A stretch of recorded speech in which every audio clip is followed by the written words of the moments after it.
بسم اللہ الرحمن الرحیم۔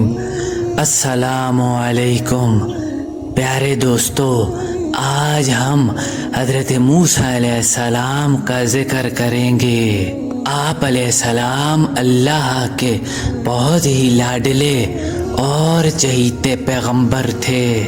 آپ کو جو معجزات اللہ تعالیٰ نے عطا کیے ان میں سے ایک آپ کے ہاتھ کا عصا مبارک تھا۔ یہ وہ لکڑی کا ٹکڑا تھا جو حضرت آدم علیہ السلام جنت سے لے کر آئے تھے، اور پھر پشت بپشت چل کر حضرت موسیٰ علیہ السلام کے ہاتھ کا عصا بنی۔ اور دوسرا معجزہ آپ کا ید بیضا تھا۔ آپ علیہ السلام جب اپنا ہاتھ جیب میں ڈال کر باہر نکالتے تو وہ انتہائی روشن ہو جاتا۔ آپ علیہ السلام کے ہاتھ سے ایسی روشنی ظاہر ہوتی کہ سورج کی روشنی بھی اس کے آگے ماند پڑ جاتی۔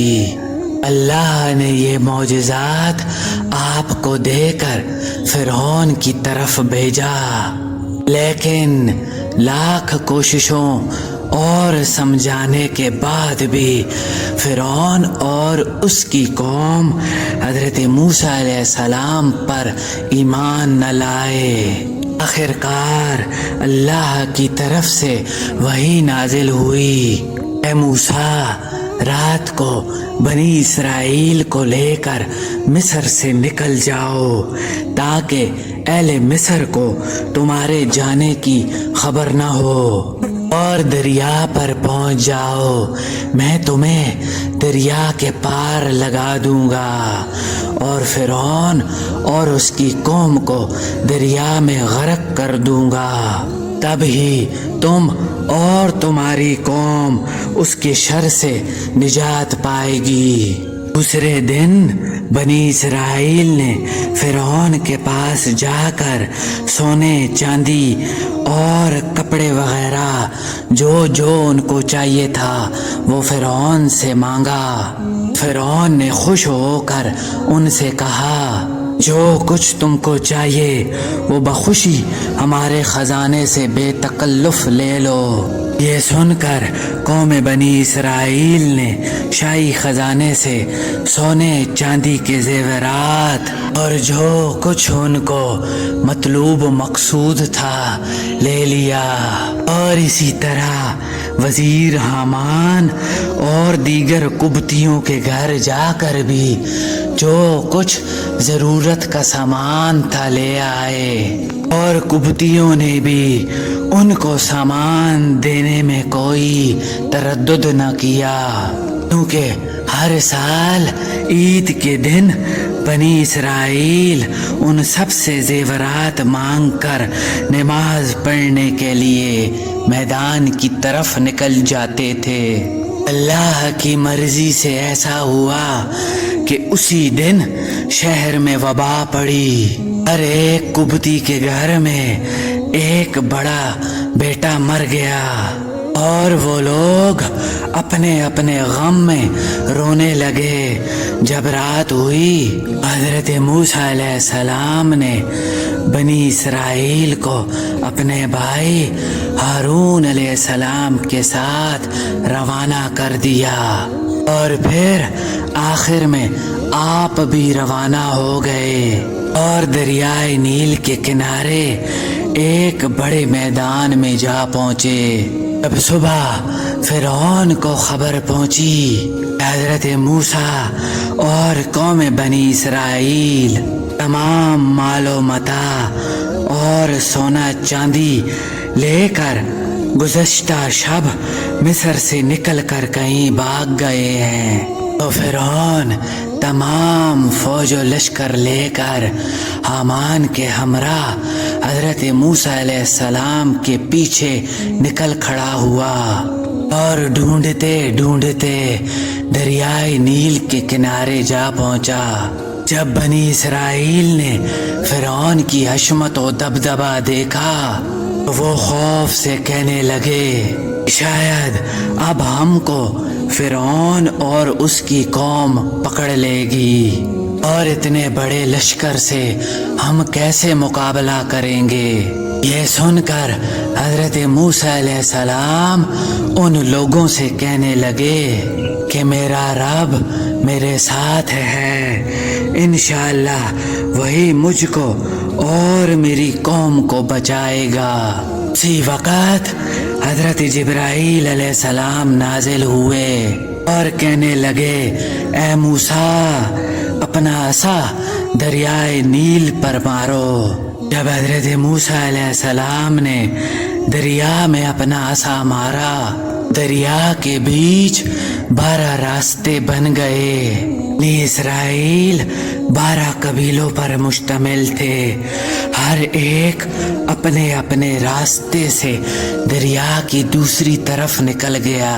فرعون نے جب جا کر دیکھا کہ دریائے نیل میں 12 راستے بنے ہوئے ہیں اور انہی راستوں سے قوم بنی اسرائیل دریا کی دوسری طرف گئی ہے، اب وہ ملعون سوچنے لگا کہ یا تو موسیٰ کے جادو کی وجہ سے یہ راستے بنے ہیں یا اس کا معجزہ پیغمبری، اور اگر یہ معجزہ میرا لشکر دیکھے گا وہ سب حضرت موسیٰ علیہ السلام پر ایمان لے آئیں گے، تو یہ میرے لیے بڑی ندامت کی بات ہوگی۔ وہ اپنے لشکر سے کہنے لگا ہم کو یقین ہو گیا ہے کہ موسیٰ بڑا جادوگر ہے، دیکھو تو جادو سے دریا کا پانی تک خشک کر دیا اور اپنی قوم کے لیے 12 راستے بنا لیے تاکہ لوگ یہ دیکھ کر اس پر ایمان لے آئیں۔ فرعون دریا میں ڈوبنے کے خوف سے عجیب کشمکش میں پھنس گیا تھا۔ میں جبرائیل ایک گھوڑے پر سوار ہو کر فرعون کے سامنے آ کھڑے ہوئے، مردود بھی اپنے گھوڑے پر سوار کھڑا تھا۔ حضرت جبرائیل نے جلدی سے اپنے گھوڑے کو دریا میں ڈال دیا۔ یہ دیکھ کر فرعون نے بھی اپنا گھوڑا دریا میں ڈال دیا اور نے ہر کوشش کی کہ اپنے گھوڑے کی باگ تھام سکے، مگر وہ اپنے گھوڑے کو نہ روک سکا، اور فرشتوں نے اس کے لشکر کے گھوڑوں کو بھی دریا کی طرف ہانک دیا۔ فرعون کا لشکر دریا کے بیچ پہنچا۔ اسی وقت حضرت موسیٰ علیہ السلام نے چاہا دریا میں عصا مار کر ان کی راہ بند کر دیں۔ اللہ کی طرف سے ندا آئی اے موسیٰ چھوڑ دے ان کو، یہ تو ویسے ہی ڈوبنے والے ہیں۔ اچانک دونوں طرف سے پانی آیا اور پوری قوم کو ڈبو دیا۔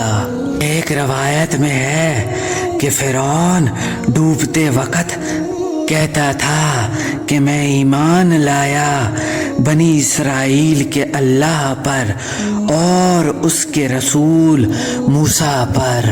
حضرت جبرائیل نے اس سے کہا اب تیرے ایمان لانے کا کچھ فائدہ نہیں، تحقیق تو پہلے ہی نافرمانی کر چکا ہے۔ وہ بے وقوف جیسا بے فائدہ ایمان لایا ویسا ہی اللہ تعالیٰ نے اس کے مرنے کے بعد اس کا بدن دریا سے نکال کر ایک ٹیلے پر ڈال دیا تاکہ قوم بنی اسرائیل اس سے عبرت حاصل کریں۔ جب حضرت موسیٰ علیہ السلام نے اپنی قوم سے کہا کہ فرعون ملعون ماں اپنے تمام لشکر کے اللہ کے حکم سے دریائے نیل میں غرق ہو گیا ہے، یہ سن کر قوم بنی اسرائیل نے کہا اے حضرت جب تک ہم اس کو اپنی آنکھوں سے نہ دیکھیں گے تب تک اس کے ڈوبنے پر ہم کو یقین نہیں آئے گا۔ اب حضرت موسیٰ علیہ السلام نے اللہ کی درگاہ میں دعا مانگی۔ اب ان کی دعا کی برکت سے اللہ نے ان سب کی لاشوں کو دریا سے باہر پھینک دیا۔ بنی اسرائیل میں سے ایک شخص نے اللہ سے دعا مانگی کہ مجھ کو فرعون کی لاش سے ملا تاکہ میں اس کی داڑھی سے اپنے گھوڑے کی باغ بناؤں۔ مرضی الہی سے اس شخص نے اسی دن فرعون کو دریا کے کنارے مردہ پایا۔ اب اس شخص نے فرعون کی داڑھی سے اپنے گھوڑے کی باغ بنائی۔ حضرت موسیٰ علیہ السلام نے وزیر حامان کو بہت تلاش کیا مگر وہ کہیں نہیں ملا۔ تب وحی نازل ہوئی، موسیٰ تم مصر جاؤ، حامان تم کو وہیں ملے گا، اس کو میں نے دوسرے عذاب میں گرفتار کیا ہے۔ یہ حکم سن کر حضرت موسیٰ علیہ السلام اپنے بھائی اور اپنی قوم کو لے کر جب مصر آئے، حامان کو بھیک مانگتے ہوئے دیکھا۔ پھر حامان اندھا ہو کر گلی گلی بھیک مانگ رہا تھا۔ دیکھ کر حضرت موسیٰ علیہ السلام نے اللہ کی بارگاہ میں عرض کی، یا الہی تو نے تو فرمایا تھا کہ حامان کو فرعون کے ساتھ دریا میں غرق کروں گا، اور یہ تو اب تک زندہ ہے۔ ندا آئی ہے موسیٰ، اس کو میں نے حلق میں محتاج کیا اور در بدر یہ مانگتا پھرے گا۔ گویا ہر روز اس کی نئی موت ہے، بلکہ 1000 درجہ اس سے مرنا بہتر ہے۔ یہ سن کر حضرت موسیٰ علیہ السلام اللہ کا شکر بجا لائے۔ واللہ عالم بالصواب۔